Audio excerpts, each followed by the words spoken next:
things ahead. A girl named Kathy wants a little of my time.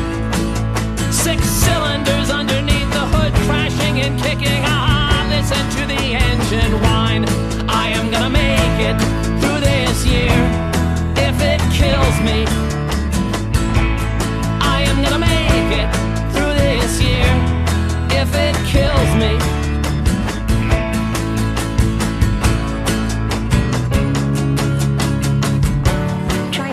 Authorities are still working to identify the virus behind a pneumonia outbreak in the central city of Wuhan. At least 59 people are believed to have been sickened by the new virus. Tonight, U.S. airports on high alert, screening passengers for symptoms of a deadly new virus. A COVID year is different than a regular year. It doesn't start in January and stop in December. As a matter of fact, a COVID year starts and stops at different times for different people in different places. For me and my wife, our COVID year started here. It was my birthday weekend, 2020. And we didn't know it, but it would be 58 weeks before we'd feel anything close to normalcy again. The following week, my wife, who was born with a degenerative lung disease called cystic fibrosis, was at work when she found out that there was a positive COVID case in the building next to hers. And shortly after that, they found out that there was a positive case on her floor. She called me in tears as her coworkers were silently sanitizing their desks and packing up their belongings, and asked me if I could come pick her up from work because she was afraid to take the train home. She left a few things at her office desk because at the time we had no idea that it would be well over a year before they even considered bringing workers back into the office.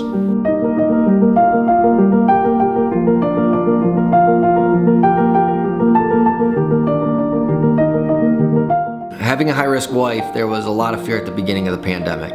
Fear of this weird invisible killer that we just didn't really know anything about.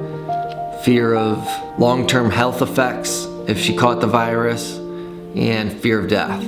To date, 3.3 million people have died from COVID. But we've had to deal with more than just fear during COVID. We've had to miss friends and family as we kept ourselves isolated, as a lot of high-risk folks did. And on a personal level, me and my wife missed 4 funerals and 2 weddings.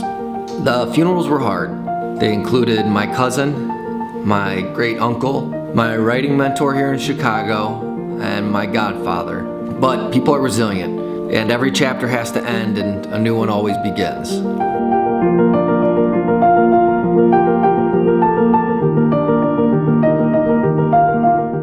Through example, my family has taught me that the only thing you can do during bad times is to make the best out of them.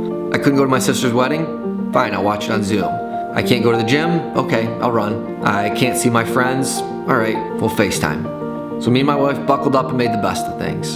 We took a trip to Wisconsin where we took a tractor to an island. We hiked the sand dunes in Indiana, and I used a lot of the extra time to get caught up on work. In short, we made the best of the bad times.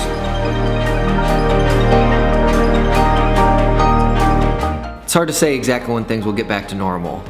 When we'll be back to going to comedy shows and concerts. But for now, me and my wife are just excited to be fully vaccinated, and it finally is starting to feel like we'll be back to something normal sooner rather than later. We're just excited to get back to seeing family and friends.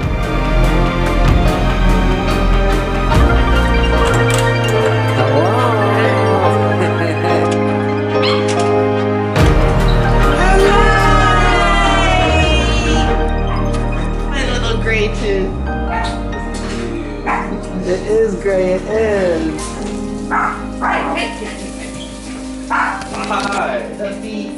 Oh yeah. I took a 2.5-hour nap so I could stay up to see your face. Hey, I knew you would, We got here so quickly.